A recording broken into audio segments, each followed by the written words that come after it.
இஸ்ரேலில் விழுந்த ஏவுகணையால் அவசர எச்சரிக்கை, பதற்றத்தில் வளைகுடா நாடுகள்.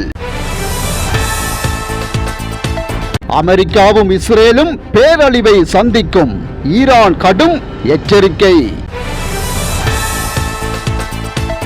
உங்கள் கணிப்புகள் அமெரிக்காவை புதைகுழிக்குள் தள்ளும், ட்ரம்புக்கு ஈரான் பதிலடி.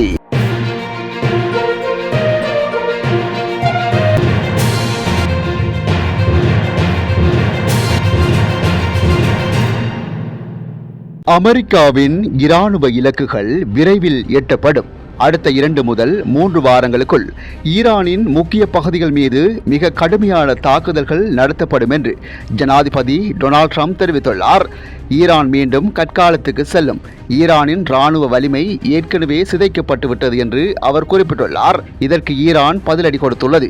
ஹாலிவுட் பிரமைகள் உங்கள் மனதை பாதித்துள்ளன என்று ஈரானிய புரட்சிகர காவல்படையின் தளபதி பிரிகேடியர் ஜெனரல் சையத் மஜித் மூசாவி தெரிவித்துள்ளார்.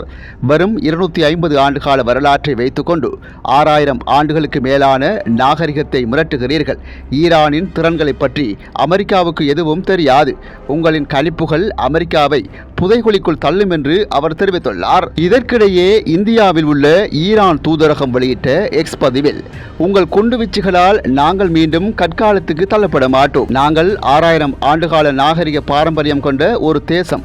வரலாற்றுக்கு எங்களை பற்றி நன்கு தெரியும். தெளிவாக தெரிவது இதுவே. குழந்தைகளை கொல்வதையும் மனித குலத்துக்கு எதிரான குற்றங்களையும் கற்காலத்திலிருந்து நவீன உலகுக்கு சுமந்து வந்தவர்கள் நீங்களே என தெரிவிக்கப்பட்டுள்ளது.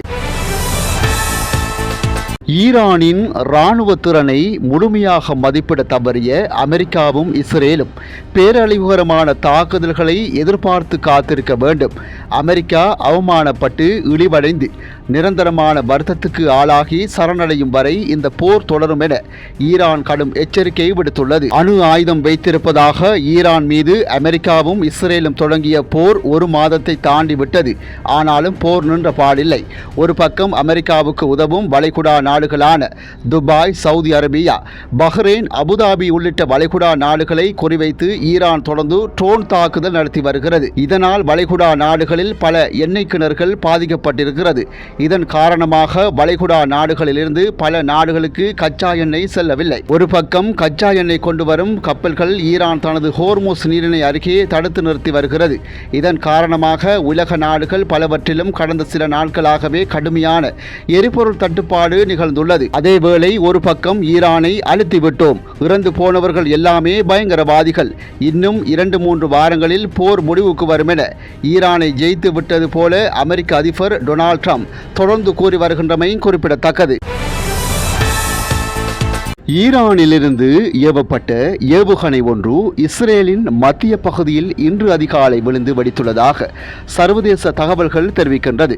இந்த தாக்குதலால் அப்பகுதியில் பதற்றமான சூழல் நிலவுகிறது. ஈரானிலிருந்து ஏவுகணை ஏவப்பட்டதை ரடார் கட்டமைப்பு கண்டறிந்ததை தொடர்ந்து இஸ்ரேலிய பாதுகாப்பு தரப்பினரால் அவசர எச்சரிக்கை விடுக்கப்பட்டது. இஸ்ரேலின் மத்திய பகுதிகளை இலக்கு வைத்து வந்த இந்த ஏவுகணை பிளேக்பிராக் நகரம் மற்றும் அதன் சுற்றுப்புற பகுதிகளில் பாதிப்பை ஏற்படுத்தியுள்ளது. ஏவுகணை வான்பரப்பிலேயே இடைமறைத்து அளிக்கப்பட்ட போதிலும் அது ஒரு கிளஸ்டர் டைப் வகை வெடிச்சீராக இருக்கலாம் என சந்தேகிக்கப்படுகிறது. இதன் காரணமாக ஏவுகணையின் பாகங்கள் ஒரு பரந்த பரப்பளவில் சிதறி விழுந்ததில் சம்பவத்தில் ஒருவர் காயமடைந்துள்ளதாக கூறப்படுகிறது. இந்த நிலையில் பாதிக்கப்பட்ட பகுதிகளில் மீட்பு பணிகள் மற்றும் சேத விவரங்களை மதிப்பீடு செய்யும் நடவடிக்கையில் பாதுகாப்பு தரப்பினர் ஈடுபட்டு வருவதாக அல் ஜசீரா செய்தி வெளியிட்டுள்ளது.